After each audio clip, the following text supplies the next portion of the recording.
साथियों, स्वागत है आप सबका हमारे यूट्यूब चैनल हिंदी परीक्षा सागर में। साथियों, आज हम मानसिक अभिरुचि पार्ट 4 लेकर आए हैं, जिस टॉपिक का नाम है मानसिक दृढ़ता। दोस्तों, इस टॉपिक से पिछली जेल वार्डन परीक्षा में ढेर सारे प्रश्न देखने को मिले थे और पिछली सिपाही परीक्षा में भी जो मानसिक अभिरुचि के प्रश्न थे उसमें मानसिक दृढ़ता के भी प्रश्न थे। दोस्तों, ये टॉपिक आपके लिए बहुत इम्पोर्टेंट होने वाला है, तो वीडियो को अंत तक ज़रूर देखिएगा। और दोस्तों, बड़ी ही मेहनत से वीडियो बनाई जाती है, तो चैनल को सब्सक्राइब ज़रूर कर दीजिएगा। पसंद आए तो वीडियो को लाइक ज़रूर कीजिएगा। तो आइए दोस्तों, टॉपिक स्टार्ट करते हैं, मानसिक दृढ़ता। चलिए दोस्तों, तो इस टॉपिक के बारे में पहले हम जान लेते हैं कि प्रश्न को करना कैसे है। तो दोस्तों, मानसिक दृढ़ता जैसा ही शब्द है, आपको दृढ़ होना है मानसिक रूप से। तो मानसिक रूप से दृढ़ होने के लिए दोस्त, सबसे पहला चीज़ क्या है, आपके पास प्रभावी मस्तिष्क होना चाहिए। मतलब आपको सामान्य ज्ञान होना चाहिए, जनरल इंटेलिजेंस आपको होनी चाहिए। आपका मस्तिष्क, आप कह सकते हैं, स्वस्थ होना चाहिए। आपके मस्तिष्क में जो भावनाएं हों, जो सोच हो, वो सकारात्मक होनी चाहिए। क्योंकि एक पुलिसकर्मी को तभी सेलेक्ट किया जाता है जब वह मानसिक तौर पर और शारीरिक तौर पर, दोनों तौर पर क्या हो, फिट हो। तो शारीरिक तौर पर तो फिट हो, मानसिक तौर पर भी क्या हो, पूरी तरीके से फिट हो। तो हमारा जो मस्तिष्क होना चाहिए, एक प्रभावी मस्तिष्क होना चाहिए। यही मानसिक दृढ़ता का केंद्र बिंदु है। क्या है? केंद्र बिंदु है। तो हमारा मस्तिष्क जो होना चाहिए वो प्रभावी होना चाहिए। जैसे हमारे मस्तिष्क में हमेशा पॉजिटिवनेस होनी चाहिए, हम हमेशा सकारात्मक सोचें, नकारात्मक न सोचें। हमको कोई भी परिस्थिति दी जाए, कोई भी लक्ष्य दिया जाए, हमको उस लक्ष्य को पूरा करना है। हमें हमेशा धैर्यता का परिचय देना है। कैसी भी परिस्थिति आ जाए, विकट से विकट परिस्थिति आ जाए, हमें धैर्य रहना है, धैर्यवान रहना है और अपने काम के प्रति, जो हमारा काम है उसके प्रति निष्ठावान रहना है। उससे गद्दारी नहीं करनी है। तो हमें अपने कार्य के प्रति धैर्यवान रहना है। दोस्तों, हमें परिस्थिति का उचित मूल्यांकन करना है कि इस परिस्थिति में हमको करना क्या चाहिए, परिस्थिति क्या कह रही है, परिस्थिति धैर्य रहने की कर रही है, परिस्थिति में आपको लचीलापन चाहिए। देखिए, आपके अंदर लचीलापन होना चाहिए। लचीलापन मतलब आपको, मतलब क्रोध तुरंत नहीं करना है, तुरंत क्रूर नहीं बनना है, या तुरंत ही आपको एट द पॉइंट आपको डिसीजन नहीं लेना है। लचीलापन रखना है आपको अपने व्यवहार में, धैर्यवान बनना है। कैसी भी परिस्थिति आपके सामने आ जाए, विकट से विकट परिस्थिति आ जाए, आप उसका उचित मूल्यांकन करेंगे कि इस परिस्थिति में हमको करना क्या है, और हमको अपनी धैर्यता का परिचय देना है और अपने प्रति, काम के प्रति निष्ठावान रहना है। तो दोस्तों, ये 5 पॉइंट जो मैंने लिखा है, ये हमेशा ध्यान दीजिएगा। और ये जो पहला है, प्रश्न भी आया था कि मानसिक दृढ़ता का केंद्र बिंदु क्या होता है। तो मानसिक दृढ़ता का केंद्र बिंदु होता है प्रभावी मस्तिष्क।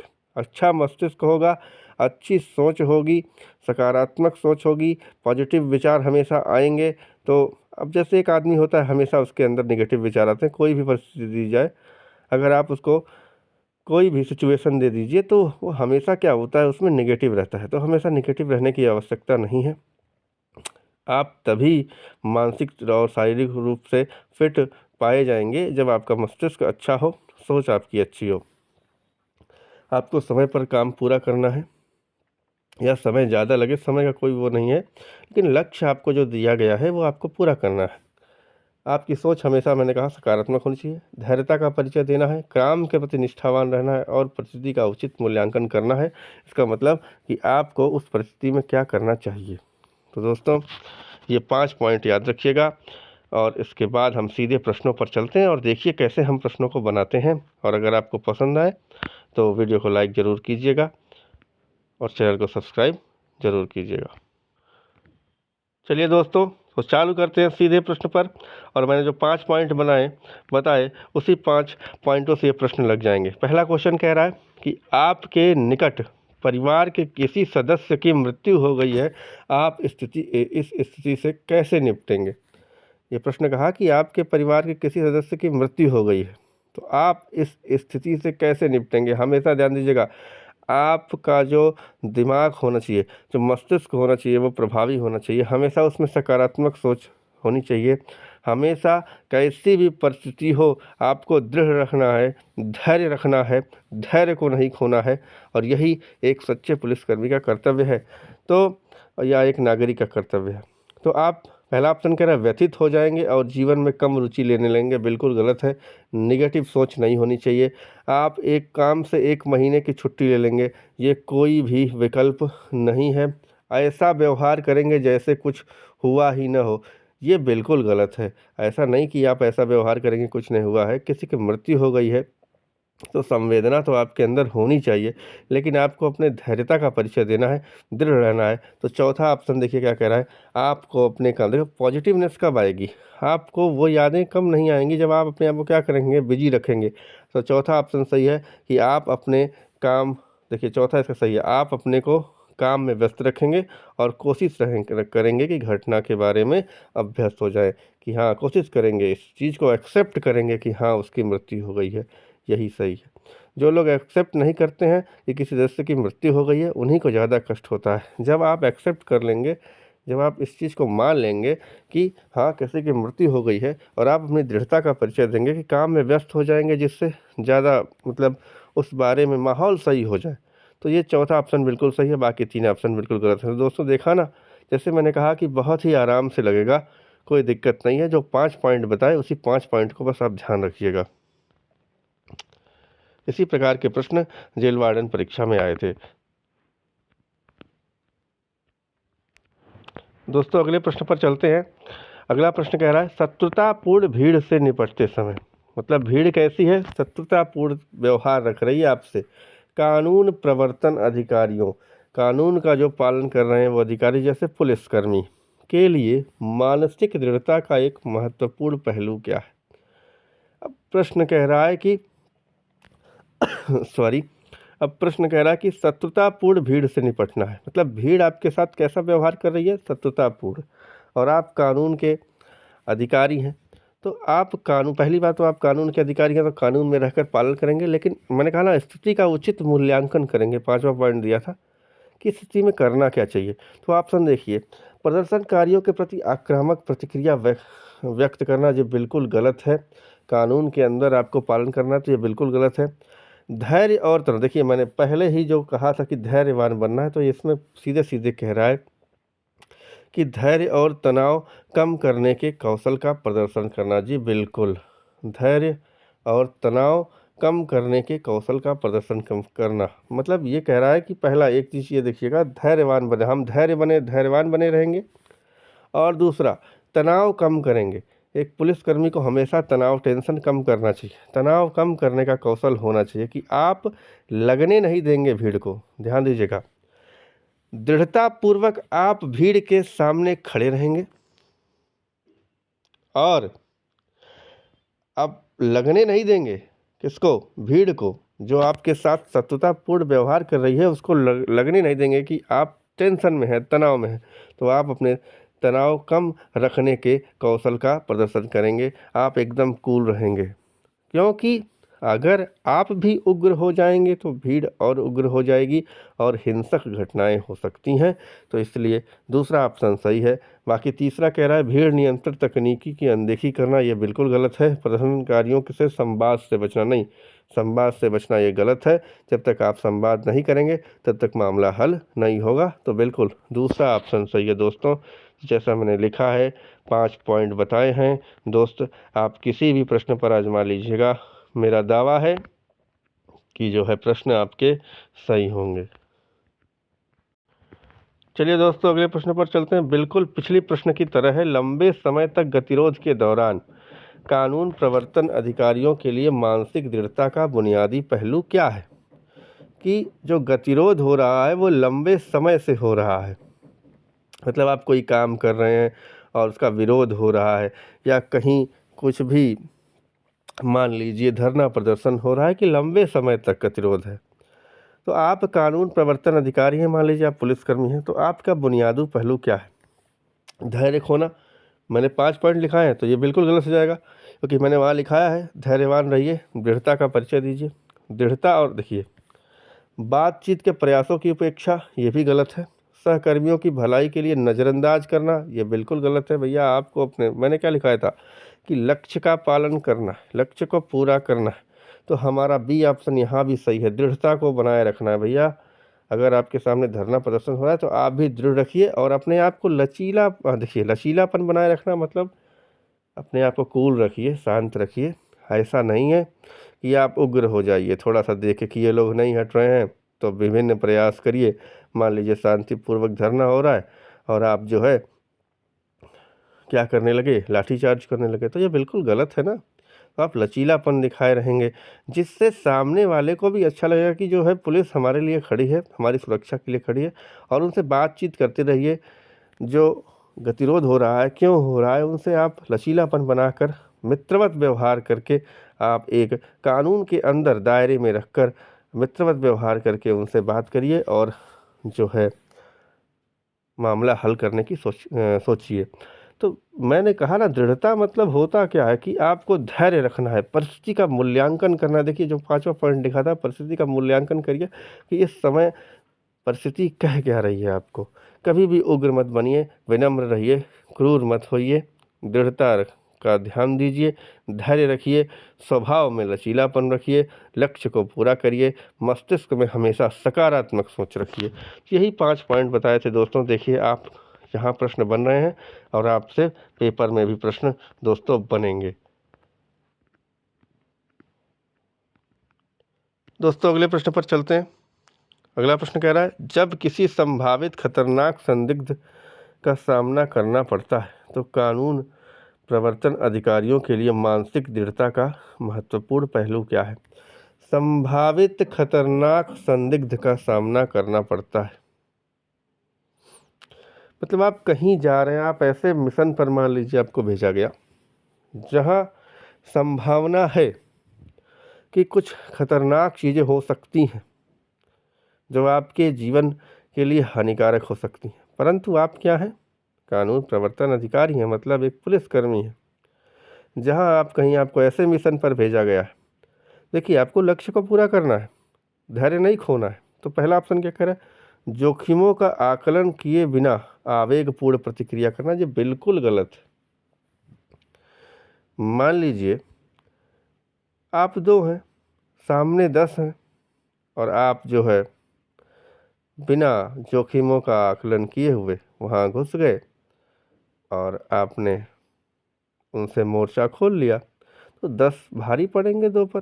तो जोखिमों का आकलन कीजिए भाई। आप एक पुलिसकर्मी हैं, आगे खतरा है, तो पहले ये ज़रूरी है कि आप देख लीजिए खतरा कितना है। क्या हम, मैंने कहा ना, परिस्थिति का उचित मूल्यांकन करना है कि उस समय उस परिस्थिति में क्या करना उचित है, क्या अनुचित है। दूसरा है बैकअप सहायता की उपेक्षा करना, जो बिल्कुल गलत है। मैंने कहा ना, वहाँ 20 है, आप 2 हैं, तो आप बैकअप ना बुलाइए और लड़ते रहिए, तो आप कहाँ लड़ पाएंगे भाई। तो ये बिल्कुल गलत है। बैकअप ज़रूरी होता है, जब खतरा हो तो बैकअप ज़रूरी होता है। अनावश्यक शारीरिक टकराव में उलझना, बिल्कुल ये भी गलत है। तो कौन सही होगा, बी। शांति बनाए रखिए, आत्म संयम बनाए रखिए। देखिए कितना आसानी से शांति और आत्म संयम बनाए रखिए, बैकअप बुलाइए। खतरा है तो कि भैया कि यहाँ बैकअप की आवश्यकता है, और संयम बनाए रखिए जब तक आपको ऐसा नहीं लगे कि आप सामने वाली खतरनाक और संदिग्ध परिस्थिति से निपट लेंगे, तब तक कोई भी प्रतिक्रिया मत करिए। तब तक शांति और संयम का परिचय दीजिए, उनको अपनी बातों में उलझाए रखिए। तो दोस्तों किस तरीके से वो 5 पॉइंटों से ये प्रश्न बन रहा है, तो इसे आप 5 पॉइंट पढ़ लीजिए और बिल्कुल प्रश्न बनेंगे, ये मेरा दावा है। चलिए इस पर दोस्तों अगले प्रश्न पर चलते हैं। अगला प्रश्न कह रहा है, आप सार्वजनिक रूप से बोलने में डरते हैं। आप क्या है, सार्वजनिक रूप से बोलने में डरते हैं। एक समाचार रिपोर्टर द्वारा आपसे नवीनतम अपराध की घटनाओं पर एक प्रश्न पूछा जाता है, आप क्या करते हैं।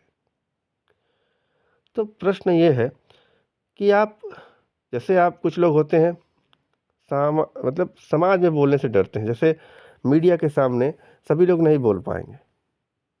ऐसा नहीं है कि कोई समाज में बोल नहीं सकता, लेकिन मीडिया के सामने जहाँ आपकी न्यूज़ बन जाएगी वहाँ लोग डरते हैं। तो कुछ पुलिसकर्मी ऐसे भी हैं कि जो मीडिया के सामने नहीं बोल पाएंगे। मान लीजिए आप उनमें से एक और आप डर रहे हैं, और आप क्या हुआ कि जो रिपोर्टर आया आप ही से पूछ रहा है, नवीनतम अपराध की घटनाओं पर प्रश्न पूछता है, आप क्या करेंगे? एक तरफ हट जाएंगे और किसी और को जवाब देने की अनुमति देंगे। देखिए ये दोनों, ये सॉरी ये गलत है। आप एक तरफ हट जाएंगे और किसी और को जवाब देने की अनुमति देंगे, अपने आप को शांत करेंगे और संक्षेप में घटना के बारे में बताएंगे, बिल्कुल जवाब नहीं देंगे। या चौथा ऑप्शन, कुछ भी नहीं करेंगे। ये मतलब मान लीजिए 4 ऑप्शन है, तो यहाँ पर जो ऑप्शन सही होगा, ये आप अपने आप को शांत करेंगे और संक्षेप में घटना के बारे में बताएंगे।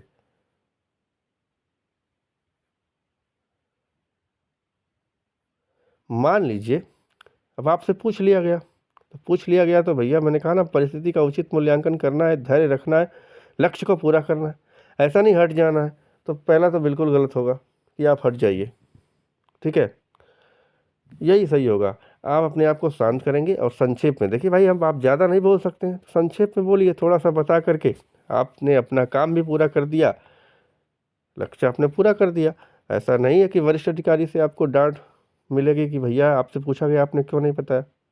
तो आपने अपना लक्ष्य भी पूरा कर दिया, अपनी धैर्यता का परिचय दिया, संक्षेप में बता दिया, और जो आप डर रहे थे उस भय से भी निकल गए। यही तो मानसिक दृढ़ता है कि आप किसी परिस्थिति को कैसे, आप उस परिस्थिति से निपटेंगे कैसे। तो दोस्तों देखिए कितने आसान तरीके से प्रश्न लग रहे हैं। तो आप बिल्कुल वीडियो को लाइक ज़रूर करिए और अंत तक ज़रूर देखिए, बीच में छोड़कर मत जाइए। अगले प्रश्न पर आते हैं दोस्तों। एक संभावित हमलावर पूछताछ के दौरान टूट जाता है और रोने लगता है और क्षमा की याचना करने लगता है, आप स्थिति को कैसे संभालेंगे? संभावित हमलावर, संभावना है कि वह हमला कर देता, ऐसा नहीं कि वो उसने हमला कर दिया, संभावना है कि वह हमला कर देता।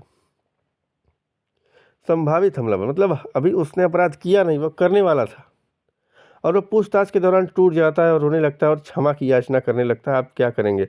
उसे रिहा कर देंगे और उसे माफ़ कर देंगे, उससे पूछताछ करते रहेंगे, उसके साथ सख्त व्यवहार करेंगे और भावुक होने से बचेंगे और पूछताछ जारी रखेंगे, उसे मारना और गाली देना शुरू करेंगे और उसे अभिनय बंद करने को कहेंगे।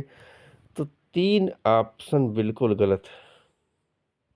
आपने पूछताछ कर ली ना, अब वो पूछताछ के दौरान टूट जाता है। संभावित हमलावर था, उसने अभी कोई अपराध नहीं किया है कि आप उसके साथ गलत व्यवहार करिए, और वो क्षमा की याचना करने लगता है। तो एक बार अभी उसने अपराध किया नहीं, और जब तक अपराध किया नहीं जब तक वो सजा प्रार्थी का अधिकारी नहीं है, तो उसे आप क्या करिए, रिहा कर दीजिए और माफ़ कर दीजिए। तो बिल्कुल पहला वाला सही होगा, संभावित हमलावर है, उसे रिहा कर दीजिए और पहली बार माफ़ी दे दीजिए, ठीक है। ऐसा नहीं कि उससे पूछताछ करते रहेंगे, जब वो टूट गया है और रोने लगा है, क्षमा याचना कर रहा है, बस इसका मतलब उसने बता दिया है। तो दूसरा, तीसरा, चौथा बिल्कुल गलत है और पहला ऑप्शन बिल्कुल सही है।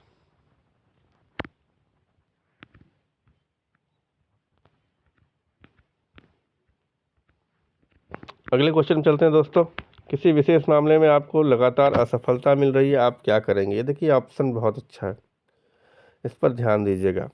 ये ऑप्शन देखिएगा, आप उस योजना को बदलेंगे, बिल्कुल जिससे हमको असफलता मिल रही है वो योजना तुरंत बदलनी चाहिए, तो बिल्कुल उस योजना को छोड़ देंगे, ये बिल्कुल गलत है। योजना में बदलाव करेंगे, उसे छोड़ेंगे नहीं। अब ऐसा नहीं है कि मान लीजिए आप सरकारी नौकरी की परीक्षा की तैयारी कर रहे हैं, बार बार असफलता मिल रही है, तो तैयारी का रास्ता बदलिए, ऐसा नहीं कि तैयारियाँ छोड़ दीजिए। तो छोड़ना तो बिल्कुल गलत है, आपको लक्ष्य पूरा करना है, छोड़ना नहीं है बीच में। तो योजना को बदलिए। और ये कह रहा है मामले को सुलझाने के लिए किसी और की मदद लेंगे, जो बिल्कुल सही है। अगर आपको असफलता मिल रही है तो आप किसी का राय ज़रूर लीजिए, भैया कि हमको ये काम करना है, हम कैसे करें, तैयारी करनी है, तो तैयारी में आप राय लेते हैं ना अपने बड़ों की, अपने गुरुओं की या अपने से अनुभवी व्यक्ति की राय लेते? तो बिल्कुल ए और सी, यहाँ पर डी ऑप्शन सही होगा। तो पहला गलत, दूसरा गलत, लेकिन सॉरी, पहला गलत नहीं है, पहला भी सही है और तीसरा भी सही है, तो दोनों ऑप्शन। तो यहाँ पर चौथा ऑप्शन सही है। देखिए ए और सी दोनों लिखा है। आप योजना को बदल दीजिए। योजना बदलने का मतलब आप तरीका बदलिए, ऐसा नहीं छोड़ मत दीजिए। जैसे आप तैयारी कर रहे हैं, आपको असफलता मिल रही है, तब तैयारी मत छोड़ दीजिए, आप तैयारी करने का तरीका बदलिए। और जो बिल्कुल सी वाला भी सही है कि आप किसी की मदद भी ले सकते हैं। तो ए और सी दोनों, डी ऑप्शन सही है। तो दोस्तों देख रहे हैं ना आप, प्रश्न बन रहा है, तो बड़े मेहनत से वीडियो बनाया जाता है। छोटे चैनल हैं दोस्त,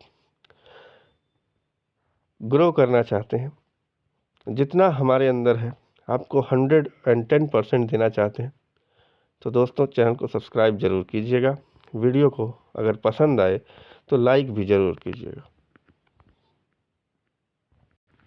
अगले प्रश्न पर चलते हैं दोस्तों। एक अपराधी का पीछा करते हुए आप अकेले होते हैं और दुर्घटना में थोड़ा आहत हो जाते हैं, मतलब आपको थोड़ी चोट भी लग गई, मान लीजिए गोली लग गई हो, थोड़ी बहुत चोट लग गई हो, तो आप क्या करेंगे? बैकअप के लिए कॉल करेंगे और उसका पीछा करना। देखिए आप लक्ष्य, कोई भी परिस्थिति हो, आपको सदैव धैर्यवान रहना है और अपने काम के प्रति निष्ठावान रहना है और लक्ष्य को पूरा करना है। तो उसका पीछा करना बंद कर देना मतलब ये बिल्कुल गलत है। उसका पीछा करना जारी रखेंगे और बैकअप के लिए कॉल करेंगे, उसका पीछा करना बंद कर देंगे। देखिए तीसरा भी गलत है, चौथा भी गलत है, दूसरा ऑप्शन का सही है, उसका पीछा करना जारी रखेंगे। जी बिल्कुल, आप पीछा करना जारी रखिए। और चूंकि आप आहत हो चुके हैं, आपको चोट लग गई है, तो आप अकेले नहीं कर सकते हैं, इसलिए सदैव बैकअप के लिए कॉल करिए और उसका अपने लक्ष्य को पूरा करना है किसी भी परिस्थिति में। ध्यान दीजिएगा, मैंने 5 पॉइंट लिखे हैं, लक्ष्य को पूरा करने से नहीं रुकना है। तो दूसरा ऑप्शन सही है दोस्तों। तो देखा दोस्तों, मेरे 5 पॉइंट हैं जो मैंने बताए हैं और उससे प्रश्न आसानी से लग रहे हैं। अगले प्रश्न पर चलते हैं। बहुत ही आसान क्वेश्चन है। आप पदोन्नत के लिए कतार में हैं, मतलब आपका प्रमोशन के लिए आप भी लाइन में हैं, लेकिन आप विचाराधीन एकमात्र उम्मीदवार नहीं हैं। कह रहा है कि जैसे प्रमोशन की कतार में हैं आप, एक प्रमोशन की लाइन में लगे हुए हैं और कई लोग हैं उसमें, तो आप क्या होंगे? व्यग्र और चिंतित? बिल्कुल नहीं। प्रभावी मस्तिष्क, सकारात्मक सोच होनी चाहिए। तो बेचैन भी नहीं हो सकते हैं। तो 3 ऑप्शन तो गलत। ना आप चिंतित हो सकते हैं, ना बेचैन हो सकते हैं, ना तनावग्रस्त हो सकते हैं। मैंने कहा ना, आप प्रभावी मस्तिष्क का, सकारात्मक सोच का। प्रभावी मस्तिष्क का मतलब यही है कि आपको कभी भी टेंशन नहीं लेना है, तनाव में नहीं रहना है, हमेशा लचीलापन दिखाना है। ठीक है, तो पहला ऑप्शन सही है, हमेशा आपको तैयार और तत्पर रहना चाहिए। शायद आपका ही प्रमोशन हो जाए, तो आप तैयार रहिए और हमेशा तत्पर रहिए। इस बार नहीं होगा तो अगली बार होगा। तो दोस्तों देखिए 5 पॉइंट बताया, उन्हीं पॉइंटों से सवाल लग रहे हैं। आपके घर पर एक आपातकालीन स्थिति है, मान लीजिए, और आप रेडियो स्टेशन को संभालने वाला कोई नहीं है। मान लीजिए आपकी जो ड्यूटी है, आप रेडियो ऑपरेटर मान लीजिए हैं, सॉरी, हाँ दोस्तों देखिएगा, आप रेडियो ऑपरेटर हैं मान लीजिए पुलिस विभाग में, और जो ऐसी स्थिति आपको दी गई है, आप स्थिति का मूल्यांकन करिएगा ध्यान से कि आप रेडियो स्टेशन को संभालने वाला आपके अलावा कोई नहीं है। आप क्या करेंगे? और आपके घर पर आपातकालीन स्थिति भी है। तो मैंने क्या कहा, आप सेलेक्ट कब होंगे पुलिसकर्मी के लिए? जब आप शारीरिक और मानसिक दोनों तौर पर स्ट्रांग हों। तो ऐसे लोग भी भर्ती किए जाते हैं जो मानसिक रूप से बहुत ही स्ट्रांग हों। तो इतना याद रखिएगा, आपके घर आपातकालीन स्थिति है, परंतु रेडियो स्टेशन को संभालने वाला कोई नहीं है, और अगर आप चले गए तो ऐसी घटनाएं हो सकती हैं जिससे राष्ट्रहित न हो। तो किसी भी सामान्य नागरिक या पुलिसकर्मी का सबसे पहला कर्तव्य है देश की सुरक्षा, राष्ट्र का हित। तो ऐसा नहीं है कि ये स्थिति है, अब देखिए आपको मैनेज करना है। वहाँ बैठेंगे लेकिन कॉल अटेंड नहीं करेंगे, जी बिल्कुल गलत है। मैंने कहा ना, सकारात्मक सोच, प्रभावी मस्तिष्क होना चाहिए, तो ये बिल्कुल गलत है। स्टेशन से निकल जाएंगे और घर जाएंगे, ये भी बिल्कुल गलत है कि देश को छोड़कर आप परिवार के पास जाएं, बिल्कुल गलत है। स्टेशन प्रमुख को सूचित करेंगे और निकल जाएंगे, ये भी बिल्कुल गलत है कि फ़ोन कर दिया, सर हमारे घर आपातकालीन स्थिति, हम जा रहे हैं, ऐसा नहीं है, क्योंकि आपके अलावा कोई उस ऑपरेटर को संभालने वाला नहीं है। तो मान लीजिए उस दरमियान अगर कोई घटना हो गई तो उसके जिम्मेदार कौन होंगे? आप होंगे। तो इसीलिए ऐसे पुलिसकर्मियों को सेलेक्ट किया जाता है जो मानसिक रूप से भी दृढ़ हैं। तो आप दृढ़ता का ऑप्शन कौन सा है? तीसरा, किसी के आने की प्रतीक्षा करेंगे और तब तक कॉल अटेंड करेंगे, तब तक अपना काम करेंगे, लक्ष्य को पूरा करेंगे, और जैसे ही कोई आता है वैसे आप उससे कह दीजिए कि हमारे घर जो है ऐसी स्थिति है, हमको जाना है। परंतु ऐसा नहीं कि आप राष्ट्रहित को छोड़कर चले जाइए। दोस्तों 5 पॉइंट बताया है, उसी 5 पॉइंट से सवाल लग रहे हैं। अब आपके सामने मैं 3 प्रश्न ऐसे लाऊंगा जो हूबहू जेल वार्डन परीक्षा में आए थे, तो उनको ध्यान से देखिएगा। और चलिए दोस्तों देखिए, ये 3 प्रश्न आगे जो हैं ये बिल्कुल हूबहू जेल वार्डन परीक्षा में आए थे। पारुल ने निर्णय लेने, क्या कह रहा है? पारुल ने निर्णय लेने का कौशल अच्छा है, मतलब पारुल में थोड़ा सा यहाँ मिसप्रिंट है। पारुल में निर्णय लेने का कौशल अच्छा है और उच्च स्तरीय व्यवहार के साथ उसका चरित्र उत्कृष्ट है।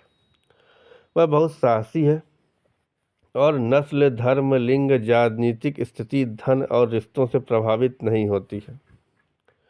वह बहुत अच्छे संप्रेषण कौशल के साथ एक अच्छी श्रोता है।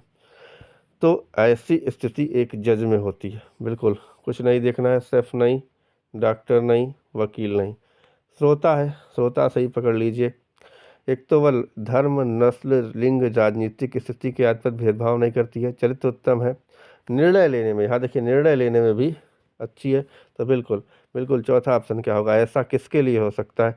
ऐसा ही विचारधारा किसकी प्रति होती है? देखिए कानून प्रवर्तन अधिकारी में जज भी है।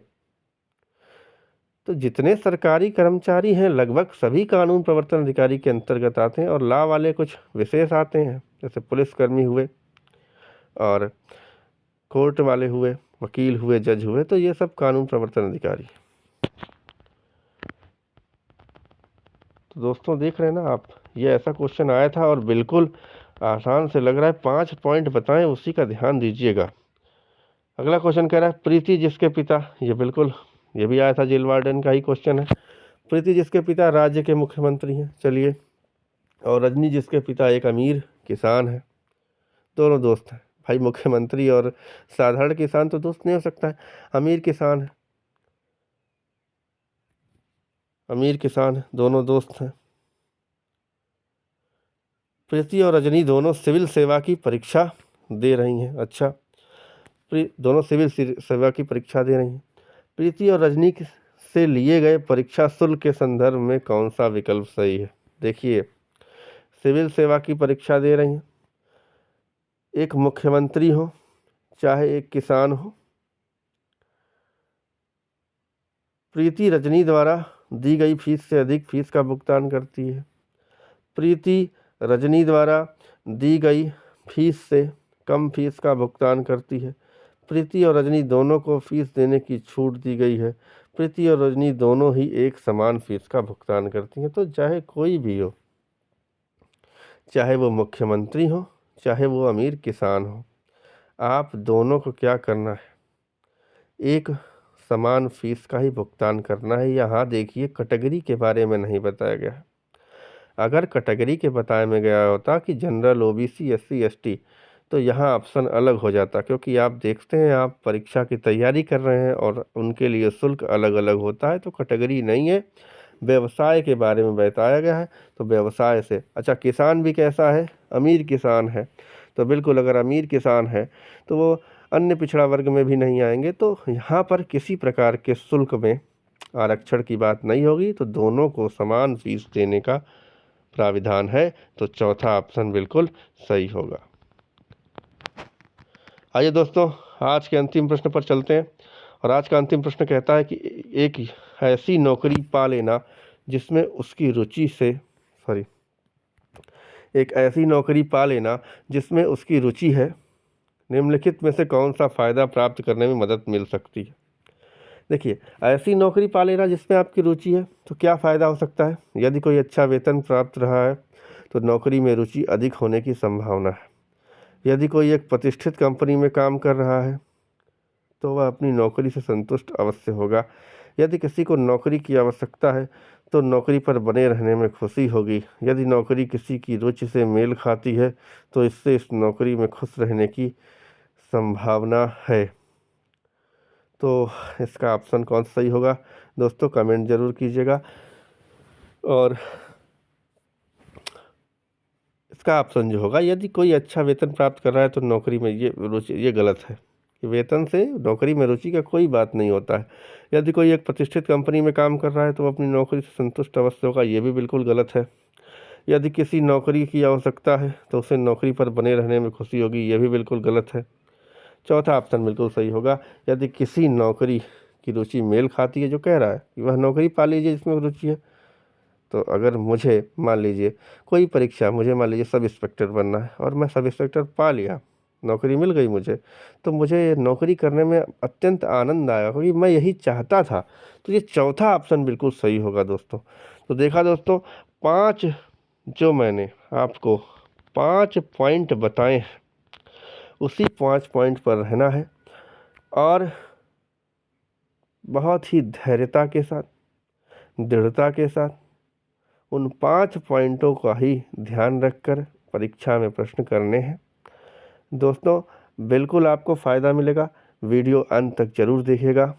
अगली बार हम एक 6वां पार्ट लेकर, 5वां पार्ट लेकर आएंगे, जिसमें हम RTI के बारे में आपको बताएंगे, सूचना के अधिकार के बारे में। दोस्तों री एग्ज़ाम 6 महीना है, लेकिन आपको जो है तैयारी करते रहना है, रुकना नहीं है और मेहनत करके अपने माँ बाप का नाम रोशन करना है।